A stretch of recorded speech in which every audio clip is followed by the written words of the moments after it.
Red October's back at Team Toyota. And with our home team advantage, you'll score even more savings this season. Choose from our winning lineup of new Toyotas, Corollas, Camrys, RAV4s, and Highlanders, all in stock for immediate delivery. Or shop over 200 certified used Toyotas with MVP pricing to deliver quality and value. And when it comes to service and collision repair, our team gets you back in the game fast. Visit us in Langhorne, Princeton, or Glen Mills, or online at teamtoyota.net.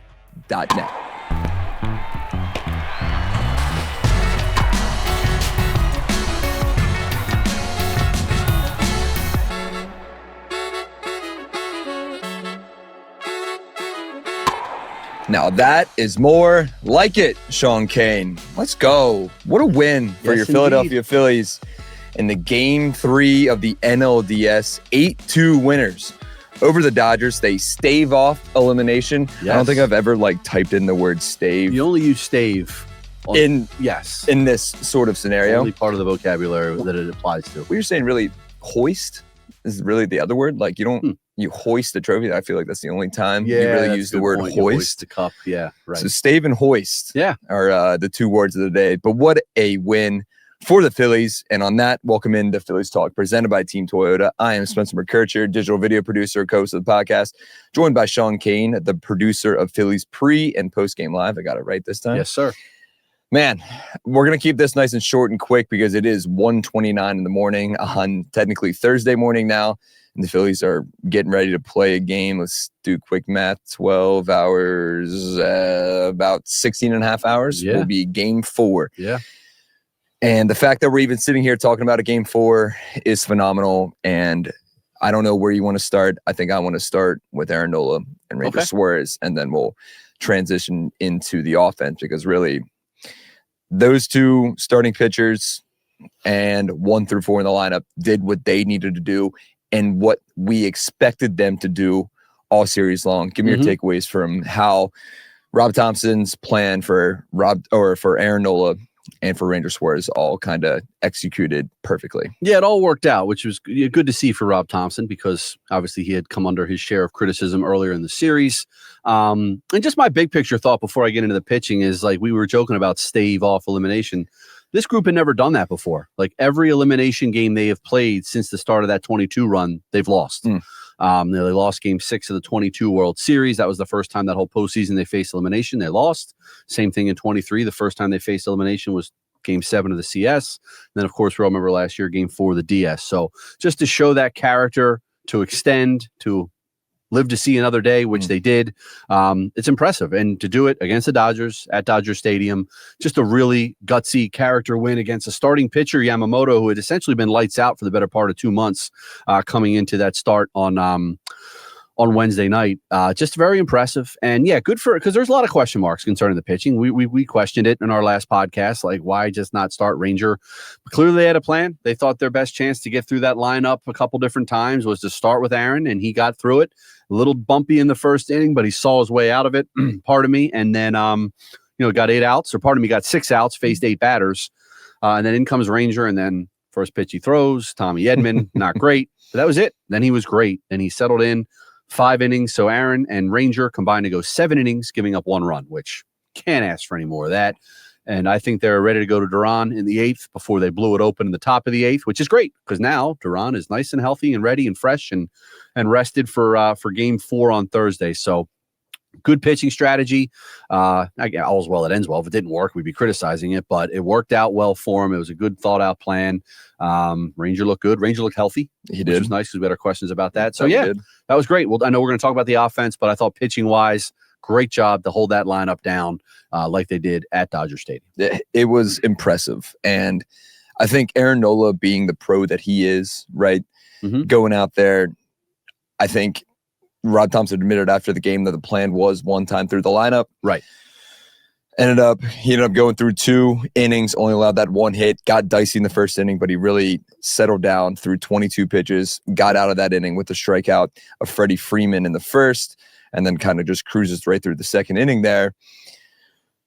But man, I was worried that you and I were going to come in here and being like, why in the world did he not give Aaron one more inning? Rob Right. Thompson we're talking about, because that it worried me, because obviously Vision 2020, the first pitch that he throws to Tommy Edman, Ranger Suárez, that is, it's a bomb and it's 1-0. And I know everyone, I was getting texts galore, even from my dad, shout out to him, acting like it's Game 7 of the World Series. And I always appreciate that. And it was, but it was concerning, but I thought it was interesting. Rob Thompson admitted after the game too, that Tommy Edman was 1 for 20 with 9 strikeouts against Ranger Suárez in his career. Wow.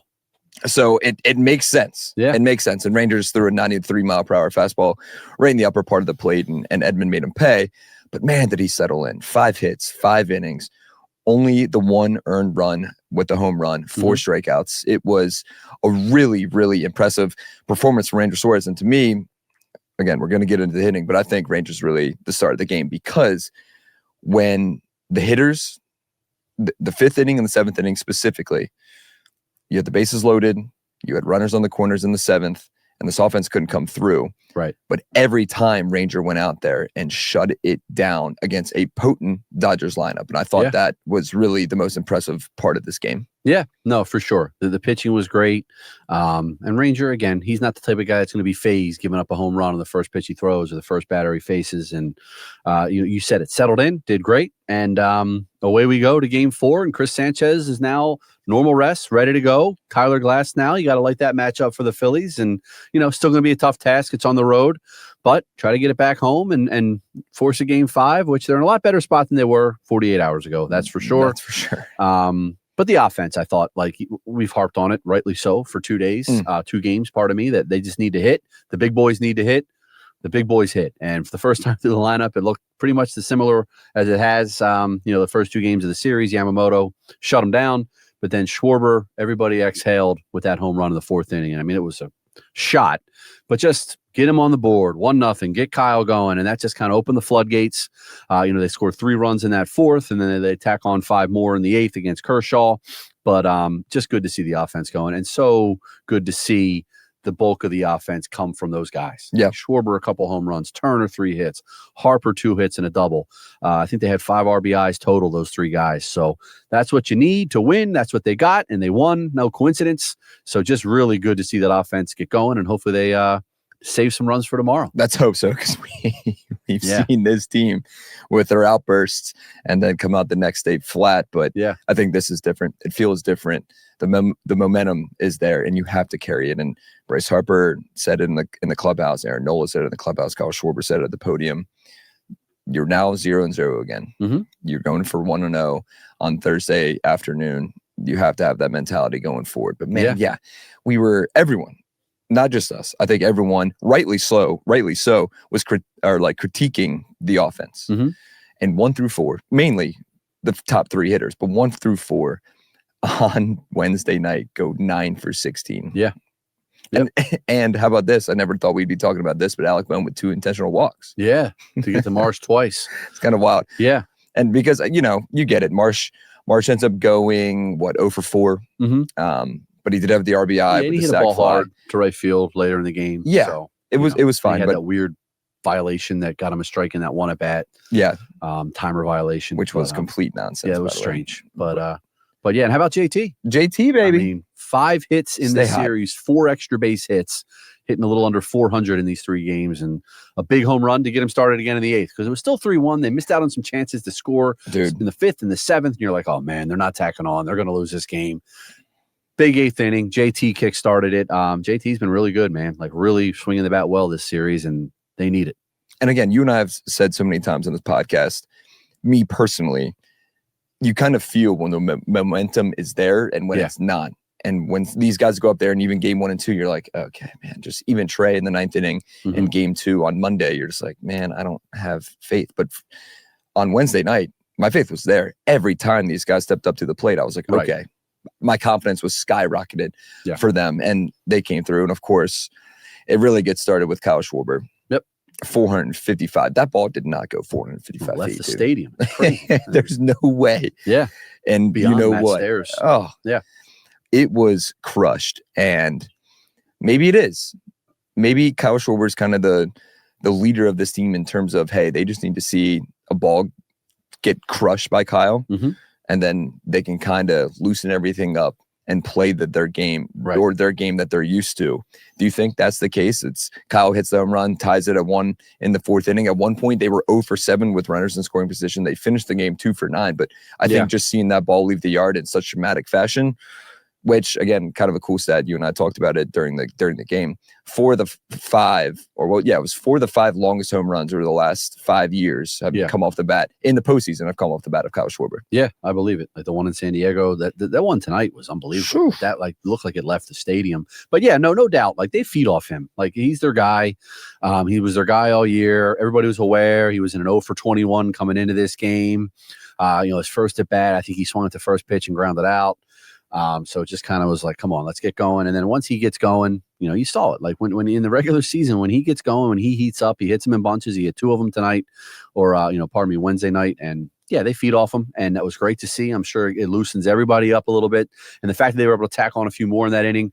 Harper comes up, gets a hit, boom, singles to center. Harper goes first to third with some aggressive base running, which throw goes into the dugout. Harper comes in to score. Then you get the sac fly. So it was good to see him not just stop at the Schwarber home run. And Bryce, both of his hits to the other, left. He first hit little single through the left side, and then his double to left center field. That's what you want when he's struggling. He's kind of coming when he's using that left center field. That means he's about to get hot, and that was great. And Trey had some big hits. So yeah, the big guys came through, man, and they took their share of flack, rightfully so. But really good to see him get going, and Schwarber led the way with those 2 homers. But yeah, the first one was just huge for so many reasons. So huge. Hey, T-Mac, another great day, best fans, the best city. How lucky are we? It doesn't get much better than this. But I got to tell you, our guy missed a lot of the game last night. I think he missed almost a full inning going to the bathroom. Yeah, I noticed. I mean, he said he kept feeling like he had to go, and then nothing would come out. I think he went back 3 times before the 7th inning. Now, that's more than just having too many beer bats. Nope, it sounds like BPH. It's more common than you think. Well, it's time to stop holding it about prostate health. Good thing we've got our friends at Temple Health who are way smarter about these things than we are. Let's let the doc explain. So, Doc, what's going on with our guy? Sounds to me like he's got this problem called BPH, benign prostatic hyperplasia. It really means that guys just have trouble peeing. But there's a solution to it, right? Yeah, absolutely. At Temple Health, there are doctors that really specialize in BPH. Aquablation is one of those things that we offer that many people don't, and other things like prostate enucleation as well. Both of them are minimally invasive that really help guys. And for most patients, they come out of it feeling fine. Yeah, I think most patients have a really simple recovery that's straightforward. Well, that's a big win, because it's better than going to the bathroom a dozen times during a ball game. Oh, absolutely. These results for guys are long-lasting. Let's face it, prostate health shouldn't be keeping guys out of the game.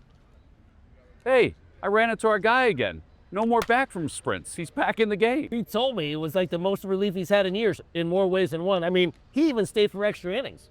Aquablation therapy at Temple Health. Get back in the game. Visit templehealth.org. And you mentioned it too, man. We were sitting here when it was 3-1 in the 7th there too. Ohtani goes opposite way and it goes to the wall in left field. And I think everyone, including the announcers, thought that ball was leaving the yard, and it doesn't. Yep. We were sitting here nervous, and you needed runs, you needed support, and JT comes through in the 8th, and then they just pile on. Schwarber hits a second. Yeah. And we move on. And I think really the big thing is too, and one of the most important things that looking at the box score, they only had 4 strikeouts. They had 6 walks. Yeah. And only 4 strikeouts. 1 from Schwarber, Mhm. 1 from Marsh, 1 from JT, and 1 from Nick. Yeah. That's huge. Put the in my ball in opinion. play. You just Yeah. got to put the ball in play. And they did that. We've been saying all you have to do is go first to third, right? First to third, first to third. Seeing Bryce do it in the 4th inning, the Invisi-Bryce, Yeah. whatever you want to call it. Going for it. But like those are the type of moments that Rob Thompson was asking about that. Those are the type of moments that you need to be aggressive in playoff games. Mhm. And Bryce kind of gets it going there with going first to third. But that's what this team needs to do. You don't need home runs to do this. Mhm. You need just base hits. And I think like you said, Bryce going the opposite way and a ball up the middle, that's when you know he's really heating up. And hopefully they can take that into game 4. Yeah. Speaking of game 4. Yeah. I think the momentum has completely shifted, in my opinion. Yep. And if you look at it, so Ohtani and Freddie Freeman are 3 for 26 now in this series combined with 10 strikeouts. Wow. I think the pressure It's not on these guys anymore. It's not on the top 3 of the Phillies lineup. It's on Freddie Freeman, Shohei Ohtani, and you can throw Mookie Betts in there. And I think if I'm the Dodgers, I think what's getting a little tight over there now. Ohtani just looks awful at the plate. Like he's had knock on wood too, man. Yeah, I know. But like just bad at bats, pulling off everything, and just not really giving him much of anything at the top of the order. But yeah, you're right. Knock on wood. Hopefully he doesn't heat up tomorrow in Game 4. But no, yeah, the pressure's on LA. The pressure's still on the Phillies, obviously. Like they lose tomorrow, their season's over, and that's going to be disappointing. But yeah, LA obviously doesn't want to get on a plane and come back. In Game 5, anything can happen. And now they have some confidence that they can win in Philadelphia, clearly. But no, they don't want to drop 2 at their place. And then this is a 1-game, anything can happen deal. And then if they lose the series, they're the ones that blew the 2-0 lead after winning 2 on the road. I mean, that happens about 8% of the time in baseball history. So yeah, it's just pressure's on everybody. It's gonna be a 3:00 game out there on Thursday afternoon. I think the shadows are going to be a factor, which plays into Christopher Sanchez, but could make things a little dicey for the Phillies hitters. Glasnow is going to start for LA. They saw him out of the bullpen in Game 1, pitched well his first inning, but then he kind of ran into some issues and had to be pulled from the game in his second inning of work. So, Phillies got to like the pitching matchup. You said it. They got the momentum. The bats are going now. So, yeah, you got to like their chances. I think this Game 4 can go either way. The Dodgers obviously are going to have a good shot playing on their home field to win this and end this thing, and that's their motivation. But yeah, it's going to be a pressure-packed game on both sides, really. And, getting an early lead would be big for the Phils. Kind of jump out a little bit early against Glasnow would be huge, kind of take a breath and give Chris Sanchez some runs to work with. Do you think momentum is a real thing like this with the game? You kind of outburst, and we said, we've seen them do the opposite where they come out and get shut out the next day. But do you think the confidence is now there in this team, especially with those top 3 guys? I think so. I think they get rolling a little bit, and obviously the old baseball adage is momentum is only as good as the next day's pitcher. Well, their next day's pitcher is their ace, and it's not like they're facing some. Glasnow's good, and he's got good stuff, but I don't think they need to be. They got the Yamamoto. Yep. I think they'll take their chances with Glasnow. So yeah, no, I think it's something for sure. And it's good that, you could tell Rob Thompson was managing the end of Game 3, like get Taijuan out of there. We don't want these guys getting a little confidence themselves. And, it was 8-2, but we don't need these guys even getting within 8-5, 8-6. And even if they didn't win Game 3, obviously, then they can kind of feel a little better about themselves going into tomorrow. So just kind of keep them down. And the fact that Duran is, like we mentioned this earlier, like wasn't used. He'll be going on a couple days rest now. They can go to him as early as they want tomorrow. I mean, geez, in a perfect world, it's just Sanchez and Duran tomorrow. You get 7 out of Sanchez and go to Duran.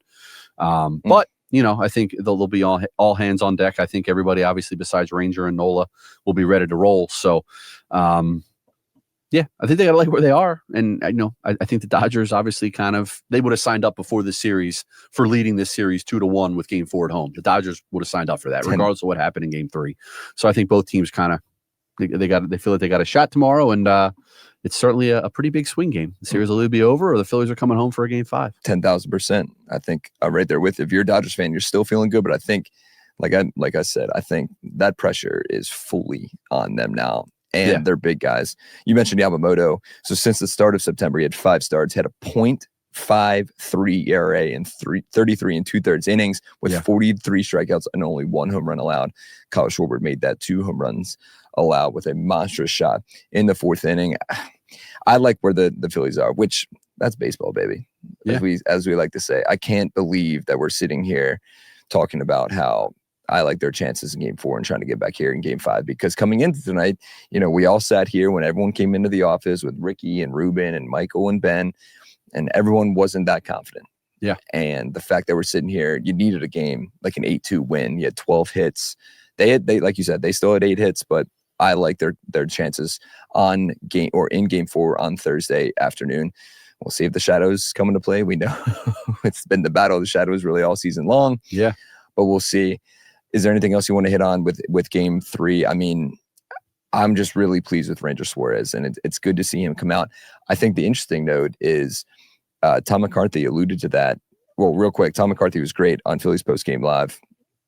He mentioned when Caleb Cotham went out to talk to Ranger Suárez when it was runners up first and second. Once he was up, with 1 out, still 3-1 game. Pressure was really on.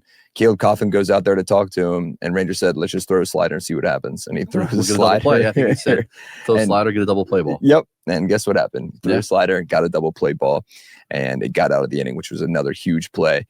The other fun thing that Tom McCarthy mentioned was that Jesus Luzardo was available tonight if needed. Yeah. So maybe not in, like you said, a perfect world with Sanchez Duran tomorrow. We could possibly see Jesus Luzardo. Could see Zeus for sure. Yeah. Can you imagine that? Yeah. It'd be fun. You worry about game five. You'll have a day off obviously on Friday, and then gives you a little bit of breather room, and maybe you go back to the old Nola Suárez That's what I'm thinking, man. combo in some form or fashion. Rangers not be able to throw 5 more innings probably on Saturday, but he can give you a couple innings, and Aaron can give you a couple innings, and patch it together. It's only 31 pitches for Nola, 72 for Ranger. Yeah. That would be so wild. Yeah. I mean, and you still got Walker Buehler lurking, but I don't know, how confident they would be him in a potential game 5, but they have some options. But yeah, no, initially what you said, Luzardo, that wouldn't shock me tomorrow if he's pressed into action. But yeah, I think they just ride Sanchez, and obviously you have to have somewhat of a short leash because it's an elimination game, but he's been your best guy, him and Wheeler. And since Wheeler's been out, he's been your guy, and he was great in game 1. So let him ride in game 4. He's your ace, and go with it. There was never a doubt today. Come on now. There was never a doubt, baby. I didn't see them scoring this many runs in a game that Yamamoto started. I was surprised. I wasn't shocked that they won, but I thought the reason they might have a tough time is you just said the numbers, how good Yamamoto's been and how much they struggled offensively in the first 2 games. But pleasantly surprised they got to him. And it's really been a while since we've seen this offense break out like this in a playoff game. It's been, 2 years? Yeah. Maybe, I guess 2 years and some change going back to really that 10-0 win over the Diamondbacks in game 2 of the NLCS in 2023. I think that's the last time we've really seen this offense explode the way that they have tonight. Yeah. And like we said, hopefully that's all the momentum they can carry in to Thursday. Do they wear the powder blues on Thursday? They do. That's already been confirmed. They didn't even bring the road grays. Apparently, they did not even bring the road grays. Once MLB confirmed they can wear the powder blues, I guess if knock on wood, if they get back home to Saturday, they would not be able to wear them at home. I don't think. Dude, I would wear but them. At that point, if you won 2 in a row, dude, you're wearing them Saturday. It's MLB to let you do it. Yeah, you're wearing them Saturday because I do think it is a look good, feel good kind of thing. Yeah. Rob Thompson said on Tuesday that the Phillies were the ones that wanted to do it. The players wanted to do it. Yeah. And they love those uniforms. They didn't get to wear them too much this season. I think they only wore them There were 6-1 with them on. So 7 times in the regular season, which is kind of now wild. 7-1. Yeah. It was every home Thursday. Right, but there wasn't too many of them. There was a lot of Thursdays off. Thursdays off or on the road or whatever. Yeah. So not as much as they wanted to, but man, they look good tonight. They played just as good, and hopefully they can carry that momentum into game 4 on Thursday. So if you're listening to this, hopefully, I don't know. We don't have the answers for you. We have the answers tonight. Sure. We have the answers tonight. And here's the answer. They're going to win game 4. Wow. They're going to win game 4. We're going to come back here on Saturday, and it's going to be absolute chaos here on Saturday. Speaking of chaos, tomorrow is just going to be a you-know-what here at NBC Sports 3 Philadelphia. games tomorrow. We have 3 games. The Birds play the Giants Thursday Night Football. The Flyers season opener. I believe they're in Florida. Yeah. I think so. And then, I thought they were home. I don't know where. I know they play Florida. I'm so Philly centric. I'm sorry if I don't know exactly where that Flyers game is. I assumed it was home, but maybe not. Are they home? I don't know. I know the Eagles are in New York. And I know Philly's pregame live is at 5 o'clock. Come on. 5 o'clock on our main channel. We're going to have both channels working tomorrow. We got 3 games. We're on the main channel for pregame. Then I believe our postgame may be on the Plus channel. I believe so. The Flyers postgame and game will still be going on around 9 o'clock when the Phillies game should end. Then obviously the Eagles will have pre and post too. So yeah, a lot going on tomorrow. Come on, man. Gonna stay grinding with the Phillies. That's right. And I think we're going to continue that grind on the Saturday. Believe in this team. All right. Continue to believe in this team. Believe in the road blues. And get ready for an important game with Christopher Sanchez. That's what you wanted. You wanted Christopher Sanchez in a game 4. Yep. Not down 2-1, preferably up 2-1. But the stars are aligning, and I think the Phillies get the job done tomorrow. Yep. And we'll see what happens in game 5 on Saturday. But either way, we will talk to you guys tomorrow night. It won't be a 1:51 a.m. podcast. So hopefully it will be about a 10 o'clock podcast, and we'll get that up. But everyone have a great Thursday. Cheer on the Phillies. Continue to believe in them. I believe in them. Sean Kane believes in them. I believe in them more than I did 24 hours ago. You and me both, brother. Yeah. You and me both. So thanks for listening. We will catch you guys tomorrow regardless. Hopefully we're talking about another Phillies win and get you set for a game 5 on Saturday. But until then, everyone have a great Thursday. Go Phils. We'll talk to them.